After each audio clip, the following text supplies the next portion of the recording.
പലപ്പോഴും നമ്മൾ കേരളത്തിൻ്റെ ഉൾപ്പെടെയാണ് നമുക്ക് കേട്ടിട്ടുള്ള പല വികസനങ്ങളും രാഷ്ട്രീയത്തിൽ തട്ടിത്തകരുന്നൊരു കാരണം ഒന്നുകിൽ നമ്മളുമായി താല്പര്യമുള്ളവർ ഭരിച്ചാൽ മാത്രം വികസനം വന്നാൽ മതി, അല്ല നമ്മുടെ പദ്ധതികൾ നടന്നാൽ അങ്ങനെ രാഷ്ട്രീയ താല്പര്യവും പലവിധ നിക്ഷിപ്ത താല്പര്യങ്ങൾ വികസനം തകർന്നിട്ടുണ്ട്. അപ്പം നമ്മുടെ നാട്ടിൽ എരുമേലിക്ക് ഒന്ന് മാസ്റ്റർ പ്ലാനുണ്ട്, വിമാനത്താവളമുണ്ട്, ഇത്ര വികസനങ്ങൾ വരുന്നതിന് രാഷ്ട്രീയത്തിന് അതീതമായി എന്തൊക്കെ ചെയ്യാൻ പറ്റും? പ്രധാനമായിട്ട് മാസ്റ്റർ പ്ലാനിനെ പറ്റിയാണ് എനിക്കിപ്പോൾ ചോദിക്കാനുള്ളത്. മാസ്റ്റർ പ്ലാനിൻ്റെ കാര്യം നമുക്കറിയാമല്ലോ. നമ്മുടെ മാസ്റ്റർ പ്ലാൻ സംബന്ധിച്ച് ചർച്ചകൾ നിരവധി സമയത്ത് നടന്നുകൊണ്ടിരിക്കുന്നു. മാസ്റ്റർ പ്ലാനിലെ നിർദ്ദേശങ്ങൾ ജനങ്ങൾക്ക് ഒരു തരത്തിലും ദോഷകരം ബാധിക്കുന്നില്ല. എരുമേലിയിലെ തീർത്ഥാടകരും അതോടൊപ്പം തന്നെ ഇവിടെ താമസിക്കുന്ന ജനങ്ങൾക്കും ഗുണമുണ്ടാകുന്ന രീതിയിലുള്ള പദ്ധതികളാണ് മാസ്റ്റർ പ്ലാനകത്ത് വിഭാവനം ചെയ്യേണ്ടത്. നമുക്ക് റോഡുകൾ, അടിസ്ഥാന സൗകര്യ വികസനം ഇനിയും മുമ്പോട്ട് പോകാനുണ്ട്. കാരണം റോഡ് കവിഞ്ഞ് വാഹനങ്ങൾ എത്തിക്കൊണ്ടിരിക്കുക. രണ്ടാമത്തെ കാര്യം എന്ന് പറയുന്നത് ശബരിമല തീർത്ഥാടകർ എത്തുന്നതിൻ്റെ ഭാഗമായി ഇവിടുത്തെ പൊതുജനങ്ങൾക്കുണ്ടാകുന്ന പ്രയാസമുണ്ട്. ശബരിമല തീർത്ഥാടകർക്കും മെച്ചപ്പെട്ട സൗകര്യം കൂടും, അതോടൊപ്പം തന്നെ പൊതുജനങ്ങൾക്കും ദോഷം ഉണ്ടാകാത്ത രീതിയിലുള്ള ഒരു സംവിധാനം നമുക്ക് ഉണ്ടാകും.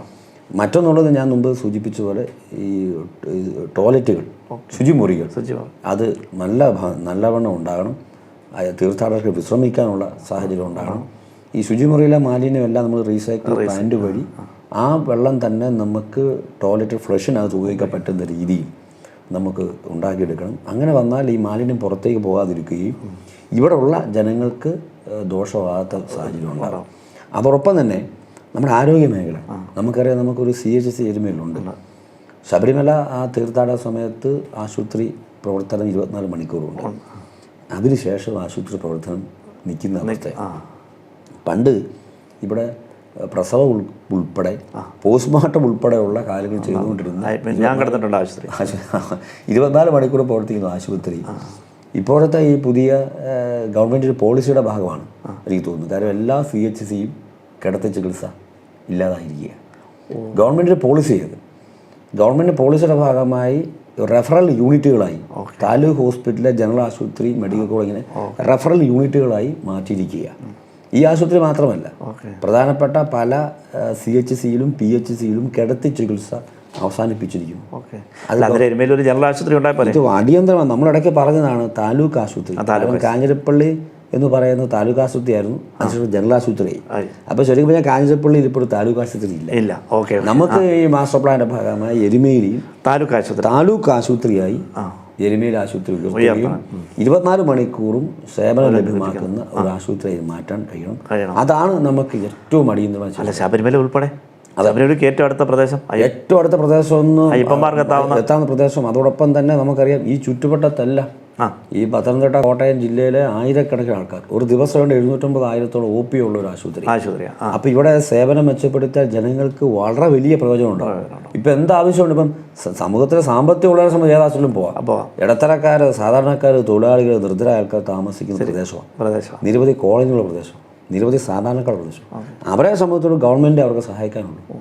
അപ്പോൾ എരുമേലി എന്ന് പറയുന്ന CHC മാറ്റി താലൂക്ക് ആശുപത്രിയായി ഉയർത്തി ഇവിടെ ആ ഒരു കാര്യം നടത്തണം. അതോടൊപ്പം തന്നെ മാസ്റ്റർ പ്ലാൻ എന്ന് പറയുമ്പോൾ നമുക്കറിയാമല്ലോ, നിരവധി തീർത്ഥാടകർ ഇവിടെ എത്തുമ്പോൾ ആ തീർത്ഥാടകർക്ക് സൗകര്യം കൊടുത്ത് വേണം നമ്മൾ അവരെ സഹായിക്കാൻ. നമ്മൾ ആ സൗകര്യം വേണ്ടത് വെച്ച് ചെയ്യുന്നുണ്ടോ എന്ന് നമ്മളൊന്ന് പുനരാലോചിക്കേണ്ടതാണ്.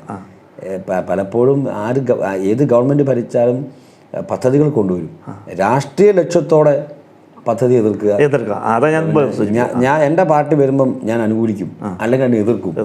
ആ ഒരു ചിന്ത, രാഷ്ട്രീയ സംസ്കാരമേ മാറേണ്ടിയിരിക്കുന്നു രാഷ്ട്രീയ പാർട്ടികൾക്ക്. ഞാൻ അങ്ങനെ രാഷ്ട്രീയം നോക്കാൻ പാടില്ല. കാരണം ജനങ്ങൾക്ക് ചെയ്യേണ്ട സേവനങ്ങൾ ചെയ്ത് സർക്കാർ കൊണ്ടുവരുന്ന ഒരു മാസ്റ്റർ പ്ലാൻ അംഗീകരിച്ചിരിക്കും.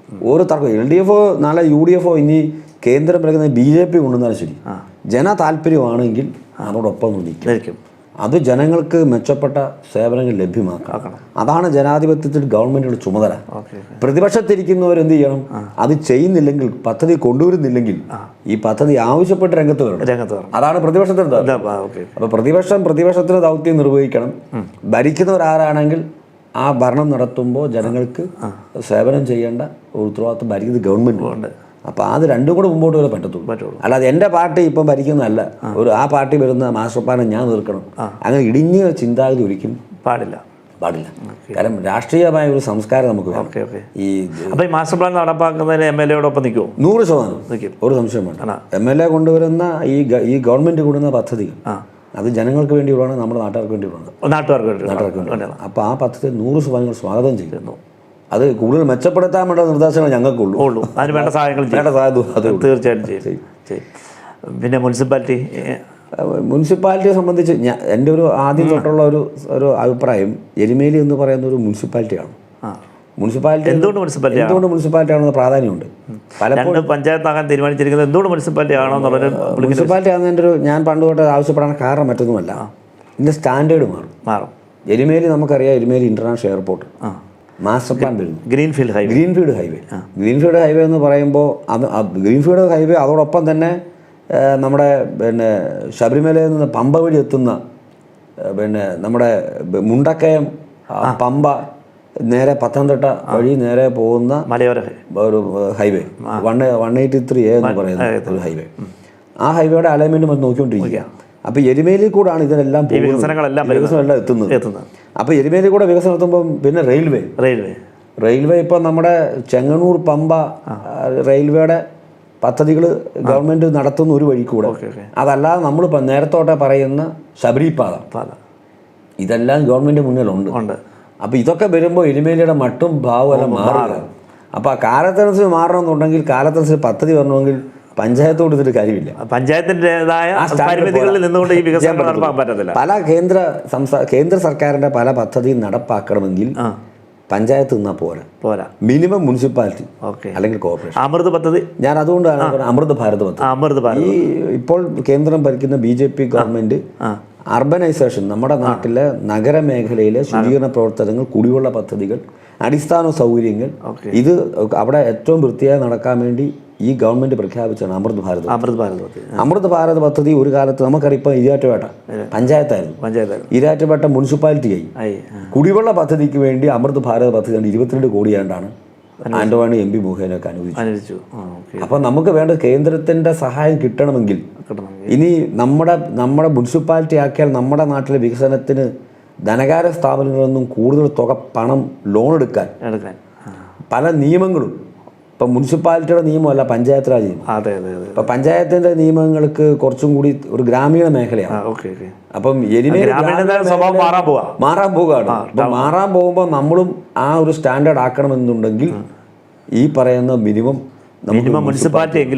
മുനിസിപ്പാലിറ്റി ഉണ്ടായാൽ നമുക്ക് അവിടുത്തെ നിയമങ്ങൾ മാറി, അവിടുത്തെ അടിസ്ഥാന സൗകര്യ വികസനത്തിൻ്റെ സാധ്യതകൾ കൂടി അവരുടെ ലെവലൊന്ന് മാറുകയാണ്. അതുപോലെ തന്നെ മുനിസിപ്പാലിറ്റി ആയി കഴിയുമ്പോൾ ഞാൻ മുമ്പ് സൂചിപ്പിച്ച പോലെ തന്നെ പല ധനകാര്യ സ്ഥാപനങ്ങളിൽ നിന്നും കേന്ദ്ര ഗവൺമെൻറ് സഹായങ്ങൾ കൂടി നമുക്ക് ലഭ്യമാകും. അപ്പോൾ 50 വർഷത്തെ വികസനം മുന്നിൽ കണ്ടുകൊണ്ട് പ്രവർത്തിക്കാൻ പറ്റും. അപ്പോൾ അതുകൊണ്ടാണ് മുനിസിപ്പാലിറ്റി എരുമേലിക്ക് വേണമെന്ന് നമ്മൾ പണ്ട് തൊട്ടേ ആവശ്യപ്പെട്ടത്. മുനിസിപ്പാലിറ്റി ഉണ്ടായാലും സ്റ്റാൻഡേർഡ് മാറുകയാണ്. ഇത്രയും വലിയ വികസനം എത്തുമ്പോൾ മുനിസിപ്പാലിറ്റിയുടെ പ്രാധാന്യം ആകണം.